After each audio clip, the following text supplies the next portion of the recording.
que ça soit nga nekk doomam nga nekk xaritam nga nekk soxnaam nga nekk àndu jàmbam c'est-à-dire da nga ciy wax tuuti. keneen wax tuuti. parce que 100 ans boo xamante ni lépp daf ko déjee exclusivement. ndawalu guddi la moom la Olof Ndiaye di wax ndawalu guddi. voilà donc dafay nekk nit ko nga xamante ni kenn mënul wax ci moom ba jeexal. dama nekkoon léegi ci lu nga xamante ni Abdoulaye daf ko teniroon à cœur moom mooy l'Afrique l'Union africaine. tey boo xoolee vision boobu noonu ma lay wax ne la moom daf ko nourrir depuis bi mu nekkee xale di théoriser les États-Unis d'Afrique bi mu ñëwee li mu njëkk a def mooy créer benn structure bu tudd New Partnership of African Development mooy NEPAD. NEPAD boobu noonu tey ça a joué beaucoup de sur l'unité africaine sur l'unité africaine. et Abdoulaye Wade ci côté politique tey. bu ñuy wax le libéralisme africain Abdoulaye Wade moom mooy la figure centrale du libéralisme africain. tey su fekkonte ne tey dañ koy jàngale Abdoulaye Wade moom mooy nekk la matière bi nga xamante ni moom la ñuy jàngale voilà moom lañ le pilier wu li nga xamante ni moom mooy le libéralisme africain et libéralisme boobu noonu moom moo tax da doon théoriser li nga xamante ni moom mooy libéralisme économique en Afrique surtout Abdoulaye Wade ci démocratie en Afrique. ku bëgg a xam taxawaayu Abdoulaye Wade ci démocratie en Afrique da ngay laaj Mandela bi mu génnee.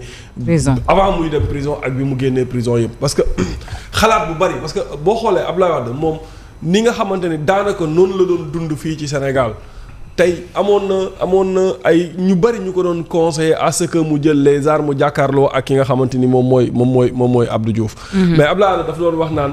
lu la arme mën a may mën a xañ mënu la koo may c'est-à-dire moom pour moom xeex bi pour Afrique parce que vision tout sauf la violence vision bi mu amoon moom jàppoon na ni bu ñu tàmbalee ci xeex rek génération yi ñëw après ñoom yëpp ci xeex la ñuy continuer. et il avait vu juste beaucoup de gens yu nga xamante ni ci moment boobu noonu ils ont pris les armes pour jàkkaarloo ak ñi nga xamante ni ñoom ñoo fa nekkoon. Abdoulaye a théorisé la démocratie Abdoulaye a théorisé le dialogue Abdoulaye a théorisé li nga xamante ni moom mooy compromission ci li nga xamante ni moom mooy la politique pour mën a am li nga bëgg. moo tax bi muy conseillé lu ci bari ki nga xamante ni moom mooy l'autre là Nelson Mandela bi ma wax léegi.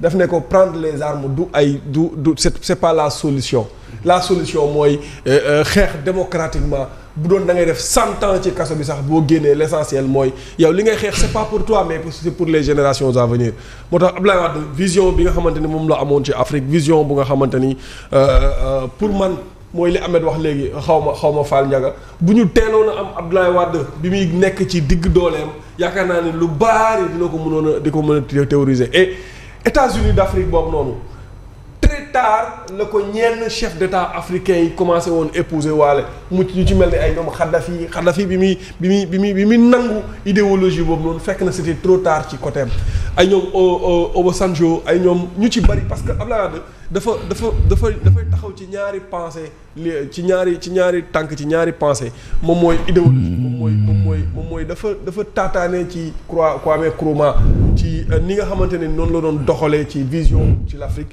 ak ki nga xamante ne moom mooy Cheikh Anta Diop ci c'est-à-dire moom mi nga xamante ni moom moo théorisé te ba léegi kenn mënu indi beneen théorie bu gën a mag boobu noonu muy l'Afrique le berceau de l'humanité pour moom Abdoulaye Wade berceau de l'humanité boobu noonu dañ ko war a jëmmal pour moom l'Afrique doit nourrir le monde pour moom l'Afrique doit diriger le monde et ça pour man lenn la lu nga xamante ni moi je suis un panafricaniste donc loolu moo ma gën a marqué ci Abdoulaye Wade c'est important et puis loolu moo marqué ñëpp sax boo seetloo Mamadou ci suñu maam ji Abdoulaye Wade actuellement on a Pape Diop itam certainement mu def un témoignage ci Abdoulaye Wade mën nañu ko déglu. Le Sénégal d'infrastructures écolières de proximité.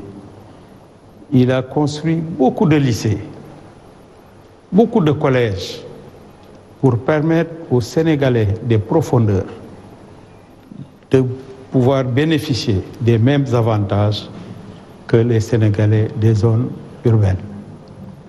J'ai retenu de mon expérience avec Abdoulaye Wade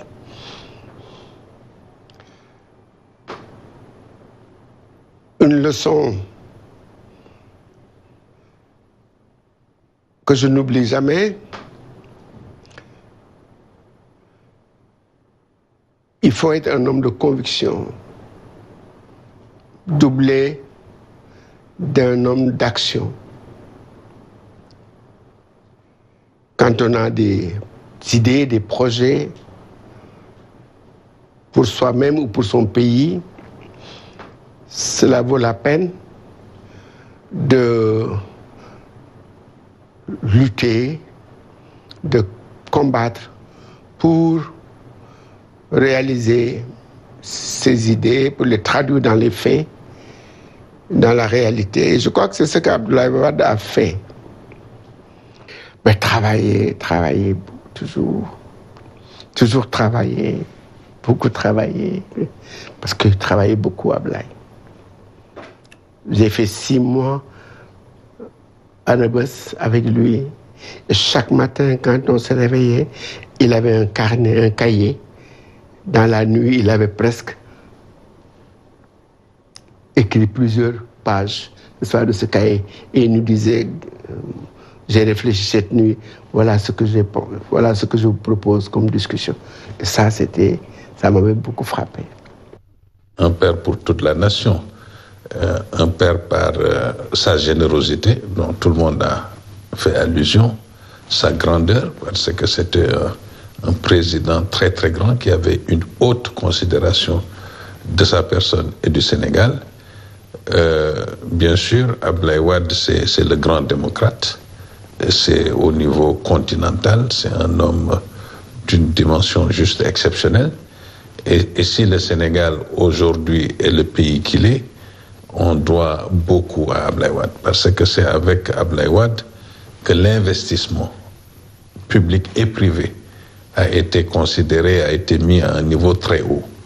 C'était un homme qui respectait le privé, qui aimait le privé, qui croyait à l'investissement privé.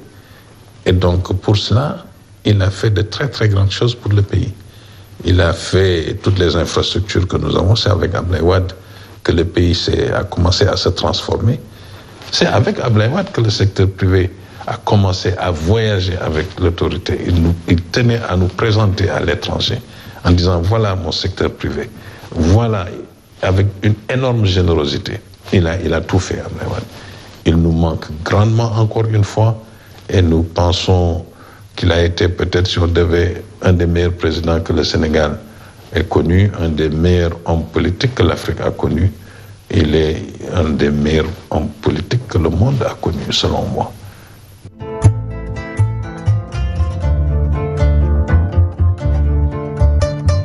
La deuxième séquence des témoignages. Mesdames, Messieurs,